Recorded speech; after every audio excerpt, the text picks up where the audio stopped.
अस्सलाम वालेकुम। मुमताज दानिश्वर और सहाफ़ी आमिर खाकवानी साहब ने अपने कालम में कारी गुलाम यासीन रिजवी कादरी साहब का तज़किरा किया है। उनके काम के बारे और दीनी खिदमात बारे जानकर खुशी हुई। ये 42 बरसों से अमेरिका में मुकीम हैं। खाकवानी साहब के बकौल उनके चेहरे पर सूफियों की सी मखसूस नरमी और लहजे में मलाइमत नुमायाँ थी। फैसलाबाद की मारूफ मजहबी शख्सियत शम्सुल मशाइख साहिबजादा काजी मोहम्मद फजल रसूल हैदर रिजवी मरहूम से इनकी निस्बत है। इनके मुर्शद ने कादरी सिलसिले के साथ तसव्वुफ के बाकी तीनों सलासुल चिश्तिया, नक्शबंदिया, सहरवर्दिया में भी बैत की इजाज़त दी। कारी गुलाम यासीन रिजवी साहब ने अपनी गुफ्तगू में बताया कि अमेरिका के कई शहरों में कबूल इस्लाम की शरह खासी तेज़ी से बढ़ी है। ये खुद अमेरिका की मारूफ रियासत न्यू जर्सी सिटी में रहते हैं। इनका वहाँ अपना कारोबार है, मगर करीबी मस्जिद में जुमे का खुतबा भी देते हैं, जबकि हडसन काउंटी की जेल में भी जाकर तबलीग करते हैं। इनके बकौल पिछले चंद बरसों में जेल से सैकड़ों गैर मुस्लिम कैदी मुसलमान हो चुके हैं। इनमें स्याह फाम अमेरिकन की अक्सरियत है, मगर कई गोरे भी मुसलमान हुए हैं। हत्ता के जेल के बाज़ अहलकारों ने भी इस्लामी कुतब का मुतालबा किया और फिर गुफ्तगू के सेशंस के बाद वो मुसलमान हुए।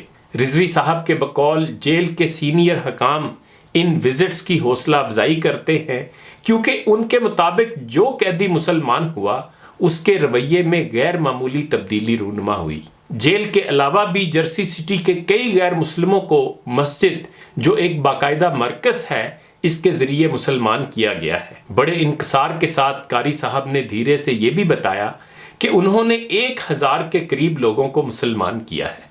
बताने लगे कि ये लोग इस्लामी कुतब का मुतालबा करते हैं, जिसके लिए हमें खासी काविश करना पड़ती है।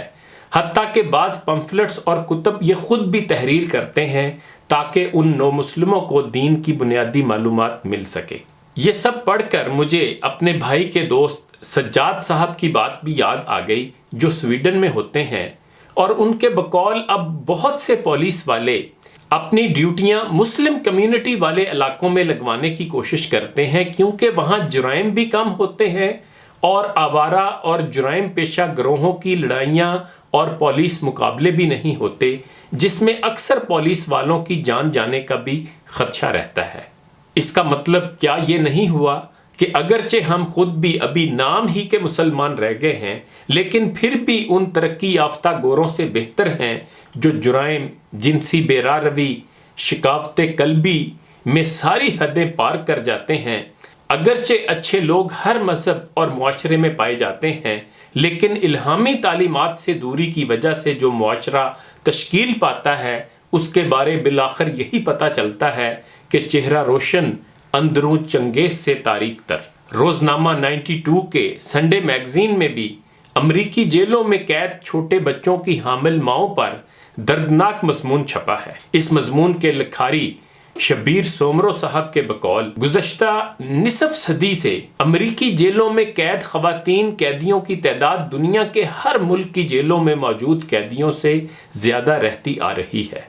इसका अंदाज़ा इस बात से लगा लीजिए कि अमीर, ताकतवर और सुपर पावर कहलाने वाले मुल्क की जेलों में पैदा होने वाले बच्चों की तादाद इस वक्त 3 करोड़ से ज़ायद है। जाहिर है ये बच्चे नाकर्दा गुनाहों की सज़ा में कैद हैं, क्योंकि उनकी माएँ किसी न किसी जुर्म में मुलविस रही हैं। मजमून में एक हामला खातून कैदी कैबी वार्नर की दास्तान बयान की गई है। वो कहती है कि लेबर रूम में हमारे किसी अपने के मौजूद रहने से बहुत हौसला रहता है, मगर जेल वाले किसी को इजाज़त नहीं देते। फिर वो कहती है कि जब मुझ पर जेल में ऐसा वक्त आया तो मेरे वालिदैन और दीगर अजीज़ों को पता ही नहीं था कि मैं लेबर रूम में हूँ और मुझ पर क्या गुजर रही है। इससे पहले मेडिकल स्टाफ ने मुझे ये बताना भी पसंद नहीं किया था कि मेरे यहाँ डिलीवरी कब होगी और क्या वो नॉर्मल होगी या सी सेक्शन ज़रूरी होगा। इस बेखबरी की वजह से मेरे जैसी हामला कैदी औरतें माँ बनने तक ज़हनी अजियत और तनाव वाली कैफियत में मुब्तला रहती हैं। इसलिए जब एक दिन अचानक मुझे तकलीफ़ हुई तो वो मुझे मेरे पैरों पर चलाकर लेबर रूम ले गए। जब मेरा बेटा पैदा हुआ तो मैं समझी कि वो मेरे हवाले किया जाएगा, मैं उसे अपने साथ रखूंगी और जेल ही में पालूंगी, मगर मेरे साथ इतना जुल्म हुआ کہ ڈیلیوری کے فوراً بعد مجھے سکون کا ٹیکہ لگا کر سلا دیا گیا اور اس دوران میرا بچہ جیل سے باہر واقع ادارے میں بھیج دیا گیا۔ میں نے اپنے جگر گوشے کو نہ دیکھا اور نہ ہی اسے سینے سے لگا کر اپنی مامتا کو تسکین دی۔ جب میں کئی گھنٹوں بعد گہری نیند سے جاگی تو میرے ہاتھوں میں ہتکڑی تھی اور میں تہی دامن تھی۔ کیبی وارنر مزید کہتی ہے کہ انہوں نے پہلے بھی ایسی کئی قیدی خواتین کو دیکھا تھا جن کے نوزائیدہ بچے انہیں دینے یہاں تک کہ دکھانے کی بھی زحمت نہ کی گئی اور کسی اور کے حوالے کر دیے گئے تھے۔ اس کے نتیجے میں کئی مائیں نفسیاتی مریض بن گئی تھیں اور کئی منشیات کی عادی ہو گئی تھیں۔ جیل کا مرد عملہ انہیں منشیات فراہم کرتا اور اس کے عوض انہیں ایک بار پھر حملہ کر دیا جاتا۔ کیبی کا بچہ جب اسے نہیں ملا تو اس پر بھی یہی قیامت گزری تھی۔ وہ کہتی ہے کہ میں رات کو اسے خواب میں دیکھتی، دن میں اس کے سحر میں کھو کر اس سے باتیں کرتی تھی۔ میں جیل کی لائبریری سے لوریوں کی کتاب لے کر آئی تھی جو میں اپنے بیٹے کو سناتی رہتی تھی۔ جب مجھے احساس ہوتا کہ میرا بیٹا میرے پاس نہیں بلکہ میں نے تو اسے دیکھا تک نہیں تو میرا دل بھر آتا اور میں رونے لگتی تھی۔ میرا رونا اور شور شرابہ کرنا وارڈنز کو سخت ناگوار گزرتا تھا اور وہ مجھے خاموش کرنے کے لیے سخت مار پیٹ کرتے تھے۔ یہ ہے امریکی جیلوں کا حال۔ کچھ دن پہلے میں طفیل شاد صاحب سے بات کر رہا تھا جو اب کینیڈا میں رہتے ہیں اور اس سے پہلے وہ کچھ سال جرمنی میں بھی رہے ہیں۔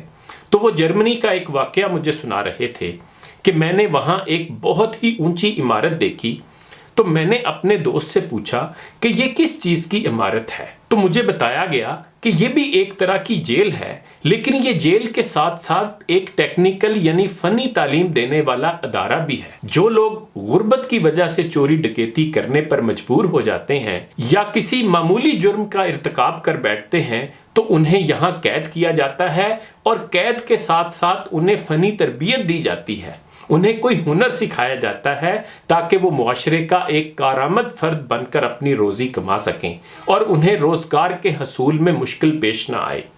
غور کریں جیل کا یہ کتنا اچھا تصور ہے کہ جہاں افراد کو رکھ کر ان کی نہ صرف فکری اور اخلاقی تربیت کی جائے بلکہ انہیں ساتھ ساتھ ٹیکنیکل یعنی فنی تربیت بھی دی جائے، انہیں ٹیکنیکل ایجوکیشن بھی دی جائے۔ دعا کریں کہ ہم اپنے سیاسی نظام کو بہتر کریں تاکہ ہمیں اچھی، ایماندار اور باکردار سیاسی قیادت نصیب ہو۔ میرا یقین ہے کہ اس ملک میں جتنا پوٹینشل ہے اور اللہ تعالیٰ نے پاکستانیوں کو جتنی صلاحیتیں دی ہیں، اگر ہمیں اچھی قیادت نصیب ہو جائے تو چند ہی اشروں میں ہماری قوم دنیا میں اپنا مقام پیدا کر سکتی ہے۔ انہی گزارشات کے ساتھ اجازت چاہوں گا۔ اپنا خیال رکھیے گا۔ اللہ حافظ۔